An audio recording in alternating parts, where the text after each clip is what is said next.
अकोल्यातल्या अशोका चौकात 2 कारमध्ये भीषण अपघात, 3 जण गंभीर जखमी. कारवरचं नियंत्रण सुटल्यानं झाला अपघात. किल्ले रायगड रस्त्यावरच्या नातेगावात रात्री पेंड्यांचे भारे घेऊन जाणाऱ्या ट्रकला आग. आगीत ट्रकमधील पेंडे जळून खाक. शॉर्ट सर्किटमुळे आग लागल्याची माहिती.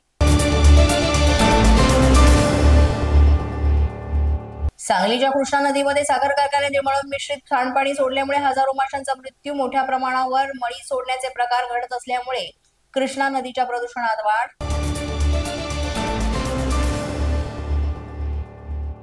वाशिम मधल्या जिरापूर येथील पोल्ट्री फार्मला पशुसंवर्धन विभागाच्या केंद्रीय पथकाची भेट. याच पोल्ट्री फार्म मधील 6,831 कोंबड्यांचा बर्ड फ्लूने मृत्यू. या पार्श्वभूमीवर उपाययोजना करण्याच्या सूचना.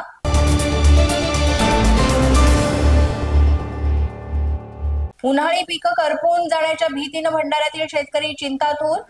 पिकं वाचवण्यासाठी चंद्रपूर, बावनवाडी, बगेडा या जलाशयांमधून शेतीसाठी पाणी सोडण्याची मागणी.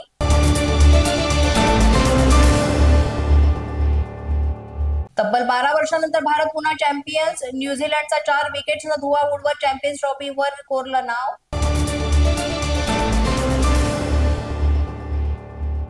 चॅम्पियन्स भारतीय संघावर कोट्यवधी रुपयांच्या वर्षाव. विजेत्या भारतीय संघाला 19,48,00,000 रुपयांचं बक्षीस तर उपविजेता न्यूझीलंड संघाला 9,74,00,000 बक्षीस मिळणार.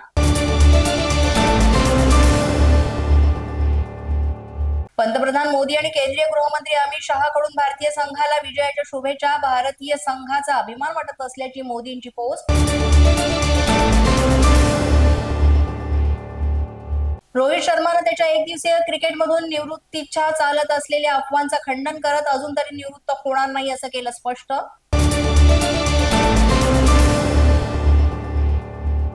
शोएब अख्तर पाकिस्तान क्रिकेट बोर्डवर संतापला. ट्रॉफी वितरण सोहळ्याला पीसीबीचं कुणीच का नव्हतं, शोएबचा सवाल. भारत जिंकल्यानंतर पीसीबीचं वागणं समजण्यापलीकडचं शोएबचं वक्तव्य. अशाच नवनवीन व्हिडिओसाठी पोलीस माझा न्यूजचं युट्यूब चॅनल सबस्क्राईब करा. तसंच आमचं फेसबुक, इंस्टाग्राम आणि ट्विटर अकाउंट फॉलो करा. अधिक माहितीसाठी आमच्या www.polismazhanews.com या वेबसाईटला भेट द्या. पाहत रहा पोलीस माझा न्यूज.